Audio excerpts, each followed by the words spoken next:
శుక్లాంబరధరం విష్ణుం శశివర్ణం చతుర్భుజం ప్రసన్నవదనం ధ్యాయేత్ సర్వవిఘ్నోపశాంతయే అగజానన పద్మార్కం గజాననమహర్నిశం అనేకదంతం భక్తానామేకదంతముపాస్మహే.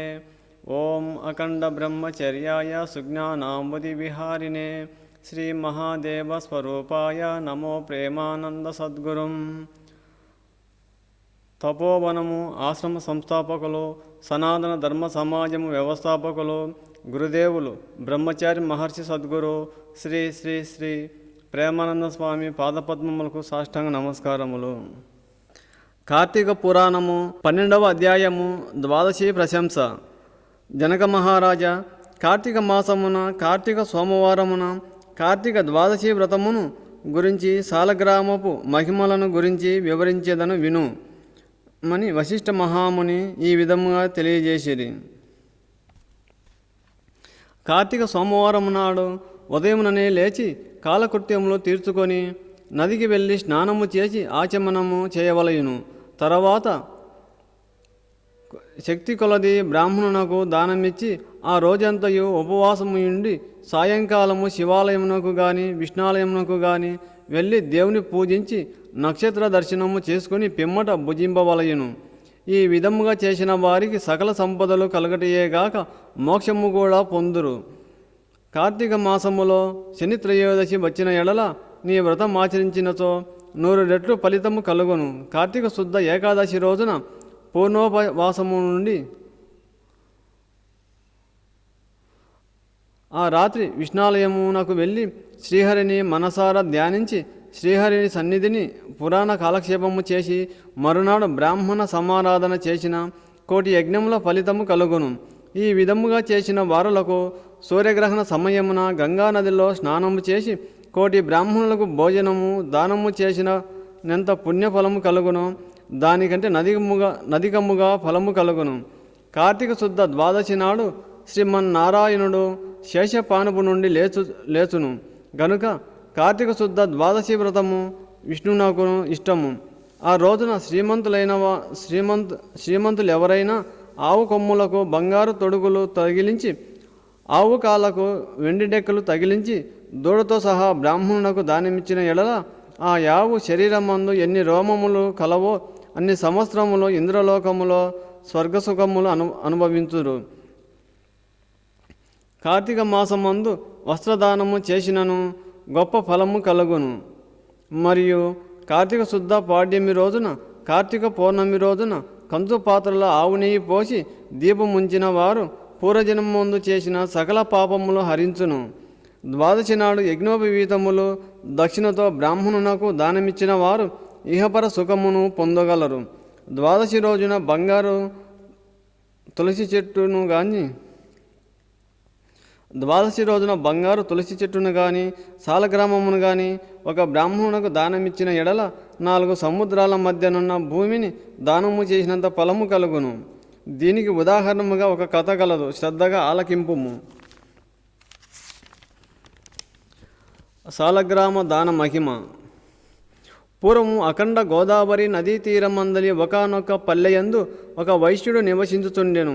వాడు మిగుల దురాశపరుడై నిత్యము ధనమును కూడబెట్టుచు తాను అనుభవించక ఇతరులకు బెట్టక బీదలకు దాన ధర్మములు చేయక ఎల్లప్పుడూ పరనిందలతో తానే గొప్ప శ్రీమంతుడిగా విర్రవీగుచు ఏ జీవికి కూడా ఉపకారమైనను చేయక పరుల ద్రవ్యమును నెట్ల అపహరించుదున్నా ఎను తలంపుతో కుస్థిత బుద్ధి కలిగి కాలము గడుపుతుండెను. అతడొకనాడు తన గ్రామమునకు సమీపమునున్న పల్లెలో నివసించుచున్న ఒక బ్రాహ్మణునకు తన వద్దనున్న ధనమును పెద్ద వడ్డీకి అప్పు ఇచ్చెను. మరికొంతకాలమునకు తన సొమ్ము తనకిమ్మని అడుగగా ఆ విప్రుడు, అయ్యా, తమకి ఇవ్వవలసిన ధనము ఒక నెల రోజుల గడువులో ఇవ్వగలను. మీ రుణం ఉంచుకోను. ఈ జన్మలో తీర్చని ఎడల మరల జన్మమున మీ ఇంట ఏ జంతువుగానో పుట్టి అయినా మీ రుణమును తీర్చుకోగలను అని సవినయముగా వేడుకొనెను.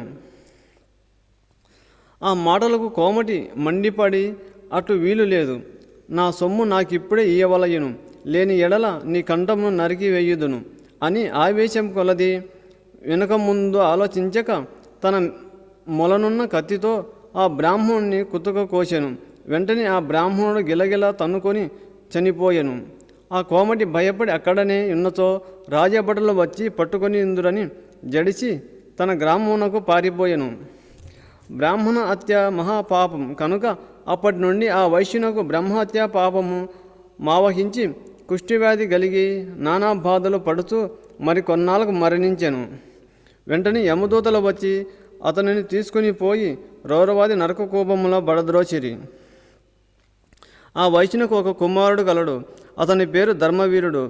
ఆ పేరునకు తగినట్లుగానే తండ్రి సంపాదించిన ధనమును దాన ధర్మాలు చేయుచూ పుణ్యకార్యములు లాచరించుతూ నీడ కొరకై చెట్లు నాటించుతూ నూతులు చెరువులు త్రవ్వించుతూ సకల జనులను సంతోషపెట్టుతూ మంచి కీర్తిని సంపాదించెను. ఇట్లుండగా కొంతకాలమునకు త్రిలోక సంచారి నారద మహర్షి యమలోకము దర్శించి భూలోకమునకు వచ్చి త్రోవలో ధర్మవీరుని ఇంటికి వేంచేసిరి. ధర్మవీరుడు నారద మహర్షికి సాష్టాంగ దండ ప్రణామములు ఆచరించి విష్ణుదేవునిగా భావించి ఆర్ఘ్య పాదాది విధుల చేత సత్కరించి చేతులు జోడించి, మహానుభావ, నా పుణ్యం కొలది నేడు తమ దర్శనం లభించినది. నేను ధన్యుడను. నా జన్మ తరించినది. నా ఇల్లు పావనమైనది.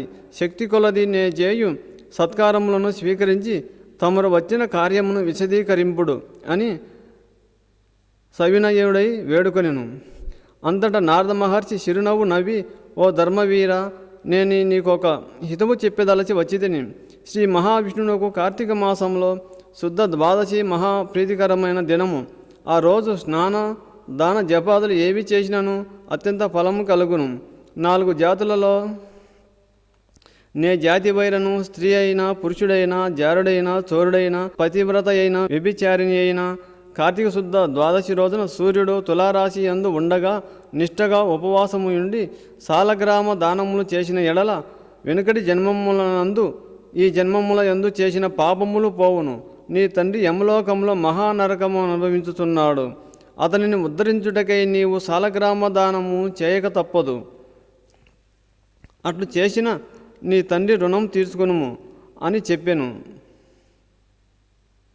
అంతటా ధర్మవీరుడు నారద మహర్షితో, మునివర్య, నేను గోదానము, భూదానము, హిరణ్యదానము మొదలగు మహాదానములు చేసి ఉంటిని. అటువంటి దానములు చేయగా నా తండ్రికి మోక్షము కలుగునప్పుడు సాలగ్రామం అనే రాయిని దానము చేసినంత మాత్రమున ఆయన ఎట్లు ఉద్ధరింపబడును అని సంశయము కలుగుతున్నది.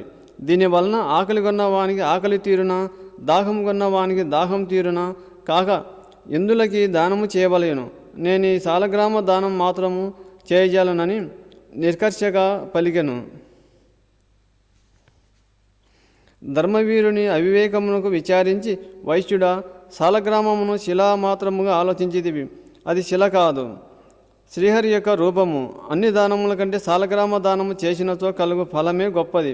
నీ తండ్రిని నరక బాధ నుండి విముక్తిని గావింప నెంచితినేవి ఈ దానము తప్ప మరొక మార్గము లేదు అని చెప్పి నారద మహర్షి వెడలిపోయాను.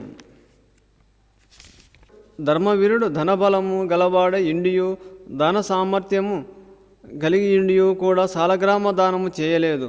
కొంతకాలంలో అతడు చనిపోయాను. నారద మహర్షి చెప్పిన హితోబోధను పెడచెవిని పెట్టుట చేత మరణాంతర 7 జన్మముల యందు పులి అయి పుట్టి, మరి 3 జన్మముల యందు వానరమై పుట్టి, 5 జన్మములు ఎద్దుగా పుట్టి, 10 జన్మములు మానవ స్త్రీగా పుట్టి, 10 జన్మములు పందిగా జన్మించి ఉండెను. అట్లు జరిగిన తరువాత 11వ జన్మలో ఒక పేద బ్రాహ్మణుని ఇంట స్త్రీగా పుట్టగా ఆమెకు యవ్వన కాలము రాగానే ఆ పేద బ్రాహ్మణుడు ఒక విద్వాంసునకు ఇచ్చి పెళ్లి చేశాను. పెళ్లి అయిన కొంతకాలమునకు ఆమె భర్త చనిపోయాను. తినతనమంది ఆమెకు అష్ట కష్టములను సంభవించినందులకు తల్లిదండ్రులు, బంధుమిత్రులు చాలా దుఃఖించిరి. తండ్రి ఆమెకు ఈ విపత్తు ఎందుల వలన కలిగినా అని దివ్య దృష్టితో గ్రహించి వెంటనే ఆమె చేత సాలగ్రామ దానము చేయించి, నాకు బాల వైధవ్యమునకు కారణమైన పూర్వజన్మ పాపం నశించుగాక అని చెప్పించి సాలగ్రామ దాన ఫలమును దారవోయించెను. ఆ రోజు కార్తీక సోమవారం మగుట వలన ఆ సాలగ్రామ దాన ఫలముతో ఆమె భర్త జీవించెను. పిదప ఆ నూతన దంపతులు చిరకాలము సకల సౌభాగ్యములతో జీవించి జన్మాంతరమున స్వర్గమున కలిగిరి. మరికొంతకాలమునకు ఆ బ్రాహ్మణ పుత్రిక మరొక బ్రాహ్మణుని ఇంట కుమారుడుగా పుట్టి నిత్యము సాలగ్రామ దానము చేయుచు ముక్తి నొందెను. కావున ఓ జనక మహారాజా, కార్తీక శుద్ధ ద్వాదశి రోజున సాలగ్రామ దానం చేసిన దానఫలము ఇంతింత కాదు, ఎంతో ఘనమైనది. కావున నీవును ఆ సాలగ్రామ దానము చేయుము. ఇట్లు స్కాంద పురాణాంతర్గత వశిష్ఠ ప్రోక్త కార్తీక మహత్యమందలి 12వ అధ్యాయము 12వ రోజు పారాయణము సమాప్తము.